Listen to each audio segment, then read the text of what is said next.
Evet, şu anda Hakkari'nin ilçesi Yüksekova buzul gölleri 3500 rakımda Sat göllerine gördük. Aşağıda gördüğünüz gibi şu anda Sat göllerine her sene burada baharda şenlikler yapılıyor. Yamaç paraşütü, kanolarla insanlar burada gösteri yapıyorlar, yüzüyorlar.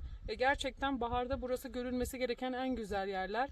Ve şimdi arka tarafta bir göl daha var. Oraya da tırmanacağız. Bence burayı herkesin gelip görmesi lazım. Evet, tekrar ediyorum. Cilo Dağları, Sat Gölleri, buzullar burası. 3500 rakım. Saygılar.